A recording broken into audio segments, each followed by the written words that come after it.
Before I call the member for Kooyong, remind the House that this is the honourable member's first speech, and I ask the House to extend to him the usual courtesies. The member for Kooyong. Mr Speaker, I am honoured and privileged to represent the people of Kooyong, a place of strong community values and the home of the Liberal Party's great founder, Sir Robert Menzies, our longest-serving Prime Minister. Standing before the Parliament of our great country, I see my journey to this place in the continuum of my family's story. My grandparents on both sides were migrants from Europe. In the late 1930s, Maury and Leah Frydenberg came from Poland to Australia to seek a better life. They arrived while Europe was plunging into darkness. The experience was different for my maternal grandparents, Sam and Ethel Strauss, and their young daughters, including my mother, who were interned in the Budapest ghetto by the Hungarian fascists. They survived and eventually made their way through displaced persons camps to Australia. My great-grandparents and many relatives on both sides perished in the Holocaust, but one who survived is with us today. My great-aunt Mary Frydenberg spent 2 years at Auschwitz. She was transferred back to Germany by the Nazis and then sent on a death march, but she escaped with the assistance of a humane German guard. In her run for freedom, she was given shelter by a Catholic priest at great risk to him before making her way to Australia. Mary's story serves us all as a constant reminder of hope, even in the presence of tragedy. Like so many other immigrants to our great shores, all of my grandparents came here with nothing. With his family of 5 cramped into a one-bedroom at Bondi apartment, Sam Strauss found room to punch holes in belts to eke out a living. Maury Frydenberg worked on the docks fixing naval vessels during the war and later went into small business, opening 3 haberdashery stores with his cousins in country Victoria. I have vivid memories of accompanying my grandparents on weekends as they drove their Kingswood to Colac, slept over at the pub and restocked the shop. My grandparents on both sides worked hard, determined to give their children a better start in life. My mother, Erica, became a psychologist, and my father, Harry, a surgeon. Both are deeply respected for their contribution to the health and well-being of their local communities. This is a source of great pride to my sister and I, as our parents built a home where unconditional love and the obligation to help others was never in doubt. The welcome my family received and the opportunities and freedom they enjoyed is for me the essence of what makes Australia great. My parents, like my paternal grandparents before them, settled in Kew, right in the heart of the Kooyong electorate. Never would have they dared dreamed that decades later one of their own family would represent Kooyong in the federal parliament. But in Australia, anything is possible. We are only limited by our imagination. The seat of Kooyong derives its name from the Aboriginal word meaning resting place. It is my home and where my beautiful fiancée Amy and I hope to raise our family. Encompassing the suburbs of Balwyn, Balwyn North, Hawthorn, Kew, Camberwell, Surrey Hills, Deepdean and Canterbury, the electorate is characterised by natural beauty, demographic diversity and a thriving local economy. Not far from the embankments of the Yarra, one can find bustling shopping strips, historic public buildings and churches, many dating back to the 1800s. Some of the architecture from the Victorian period reflects the gently faded glory of an ambitious past. You need only to be on a late afternoon tram to see some of the 30,000 school students making their way home from the more than 50 schools in Kooyong to realise that the electorate is an educational metropolis. More than 1 in 5 people speak a language other than English at home, with Mandarin the fastest growing among them. Vibrant ethnic communities, be they Chinese, Greek or Italian, are flourishing in our suburbs and enrich the cohesive yet distinctive Kooyong community. Kooyong has an active citizenry. The service clubs, religious organisations and community groups are passionately committed to helping others. It was a cause well advanced by my predecessor, Petro Georgiou, and reflected in his work. One of the great strengths of Kooyong is that it is full of grassroots organisations that are inspired and created not by government but by the people themselves. They are exemplars of cohesion. I derive enormous satisfaction from working with the people of Kooyong. It is not only meaningful for me to lend a helping hand, but it is my first responsibility. The history of Kooyong tells a powerful story about Australian liberalism over more than a century. On the 18th of March 1895, Alfred Deakin addressed a public meeting at St Columb's Church in Hawthorn with a speech entitled, "What is Liberalism?" His speech was an early enunciation of the attributes which we now identify as a fair go. His clarion call for equality of opportunity and a society tempered by a safety net for those in need has resonated through the decades. The members for Kooyong have taken heed of Deakin's words. Many have been giants in this place. Sir John Latham was Deputy Prime Minister and later Chief Justice of Australia. Andrew Peacock was, like Latham, a distinguished Foreign Minister and Leader of the Opposition. But of course it was Sir Robert Menzies who consolidated the Liberal cause during the course of his long Prime Ministership. His record of achievement is a measure of excellence for all of us. It is of special significance to me that Heather Henderson, the daughter of Sir Robert and Dame Paddy Menzies, is in the gallery today. Yeah. Thank you, Heather, for your encouragement and support, and in particular for sharing the stories of your father with me. Each member for Kooyong has sought a tolerant, fair and prosperous Australia. I will be no different, for this is an honourable legacy. So how would I like to see the future unfold? I want to see an Australia that is safe and secure.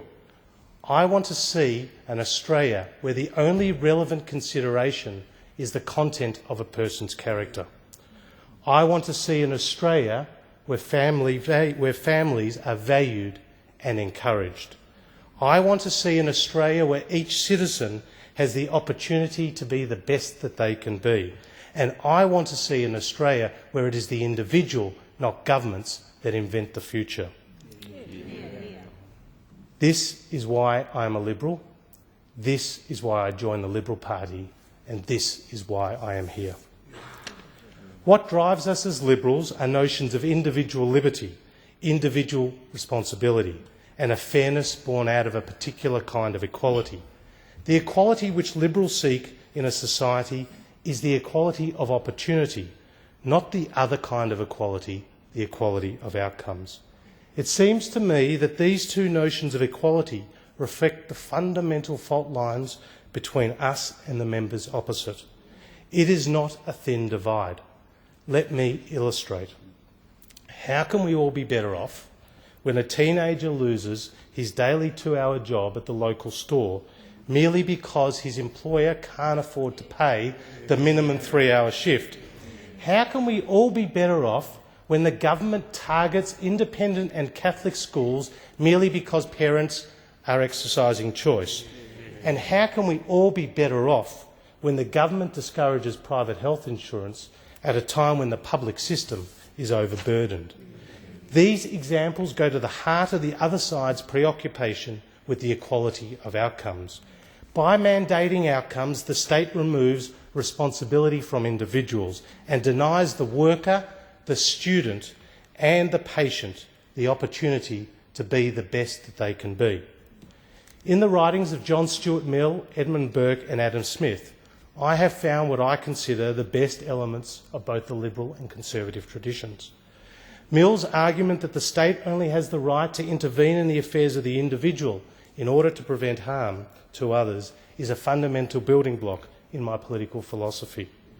Burke's defence of the traditions of society and the institutions of the state and his opposition to utopian notions of change for change's sake are also critical to my understanding of what is an effective role for government. The opportunity to prosper is given its best chance through competitive markets. It is the insight reached by Adam Smith more than 2 centuries ago. My vision is to achieve what Menzies termed civilised capitalism, unleashing the power of the individual and his enterprise while always providing a safety net for those who, despite their best efforts, are unable to cope. These are my motivations, my cause and my way, and they are not negotiable. In this place, we are painting the canvas of the nation and its future. We have a responsibility to dream large and think of what is possible in a difficult world. It may appear a paradox, but the first of my large thoughts is that we need to limit the role of government. Our government is too big. For problems large and small, bureaucratic outcomes always seem to be the default option. This comes at a price, paralysing monopolies and a culture of dependence. It removes incentives for innovation and creativity. It often crowds out a capable private sector, impeding its ability to create jobs. The net effect is a less productive nation. We must always remember that whenever we create a new arm of bureaucracy or expand a field of activity, we are not spending our own money. We are spending the money of our citizens who look to us as the guardians of their wealth. More than 30 years ago, Margaret Thatcher said that the problem with socialism is that you eventually run out of other people's money. Thatcher's nemesis was socialism. Ours is bigger and bigger government. And my goal is to ensure that government learns to live within its means. A rigorous reform agenda needs to be maintained by broadening our skills base, lifting the participation rate and creating incentives for those on welfare to find work. Our policies must engender a person's confidence in their own self-worth, and for those who can, a responsibility to make their own way in life. Less dependence on government makes for a better Australia. The next battleground will be the simplification of a complex tax system. This will require reconciliation between the centralisation of taxation powers and the need to maintain an effective distribution of responsibilities between roles between federal and state governments. In a world of global capital and competitive tax regimes, the threat of sovereign risk is poison. I come to this chamber with a deep interest in foreign policy and national security. It is a passion fired by a belief that Australia has an important role to play in the world. Our geography is a strategic asset. It sets the stage for all our thinking. Located in the Pacific region, our strategy must be to broaden and deepen our ties with Asia. Asian engagement must be a national endeavour. It is where the opportunities lie. Genuine commitment in Asia requires immersion across all areas of public and private sector life: commerce, education, diplomacy and people-to-people links. Building our foreign language competency is an important element in this. Such a strategy upholds the finest traditions of the Liberal Party. May I remind the House that it was in 1957 when the Menzies government, who in the teeth of opposition from Labor's Arthur Calwell, negotiated the historic commerce agreement with Japan. This was as far-sighted as it was courageous. The wounds of Changi and the Thai-Burma Railway had not yet healed. Through the 1950s, Percy Spender's Colombo Plan was visionary in its scope, helping to build a pro-Australia constituency among the next generation of regional leaders. Our challenge is to find and follow through on the next building blocks in what are always complex but fundamental relationships. Governments have no greater duty than to protect their citizens. In a volatile international environment, we can take nothing for granted. Our alliance with the United States is the cornerstone of our national security strategy. It must be protected and defended by both sides of the House. Our friendship and our common purpose rests upon more than realpolitik. It reflects our values, traditions and commitment to the democratic ideal. Those who seek to harm Australia and our citizens do so because of our values, not our alliances. It is true that China is rising, but this does not demand a choice. While China's growth has widespread benefit for our region, America must not be encouraged to vacate the field. On the contrary, American primacy in the Asia-Pacific, characterised by a web of alliances, is critical to maintaining the balance. I am under no illusions. During my time in this place, the security threats and foreign policy challenges for Australia will not subside. They will constantly require our very best judgment. The third challenge I wish to address today is responsible sustainability. The reduction of our per capita consumption of energy and non-renewable resources is necessary, but part of being responsible is knowing what it will cost, who it will impact, and how communities and businesses will need to react.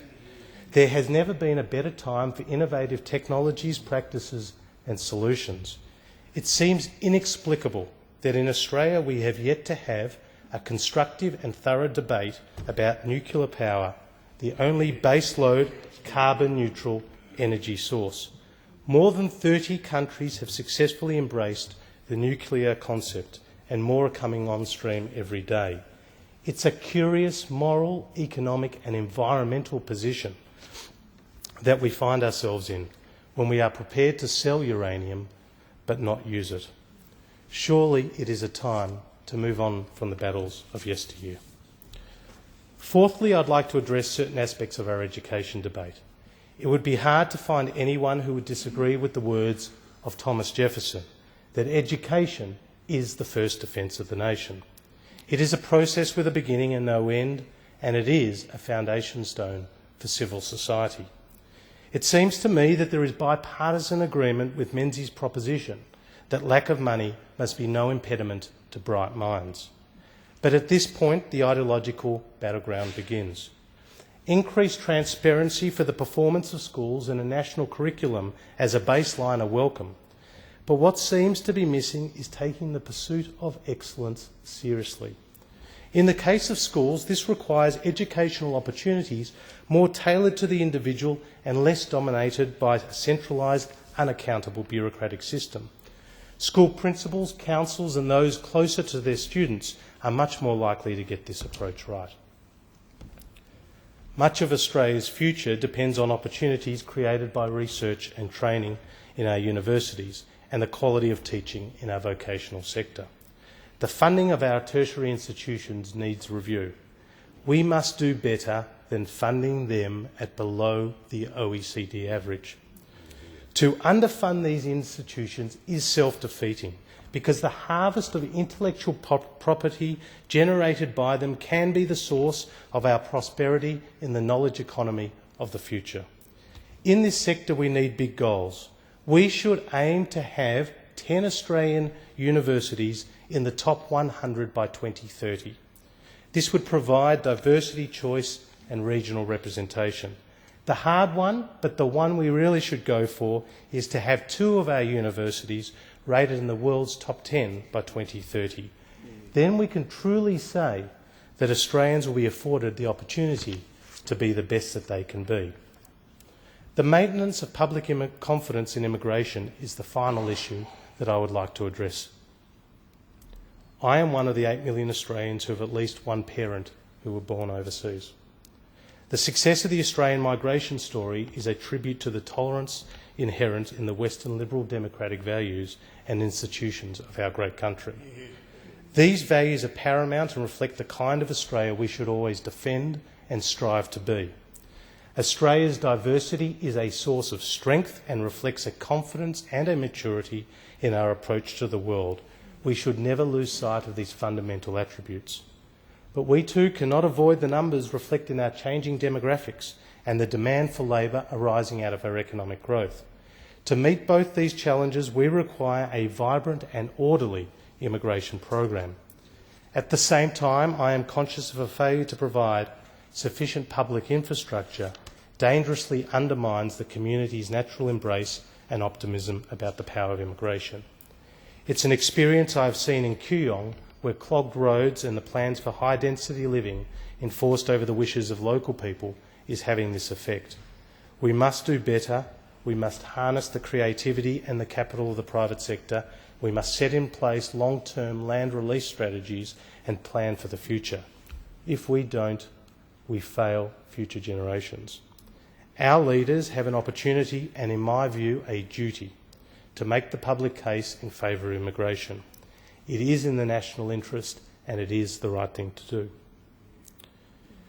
Today, Mr. Speaker, I have the extraordinary privilege to stand before you because of the trust and the hard work of so many people.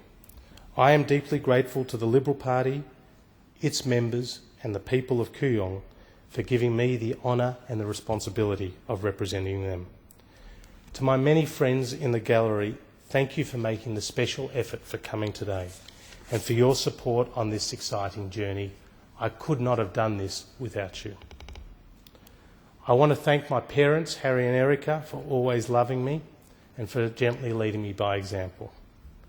I'm blessed to be surrounded by my young nephews, Oscar and Luca, and my niece Claudia, the children of my dear sister Lexi and her husband Adam.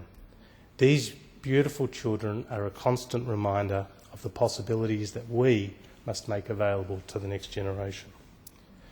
My darling fiancée Amy, your unconditional love, your fierce honesty and your endless support is a source of vitality and strength for me.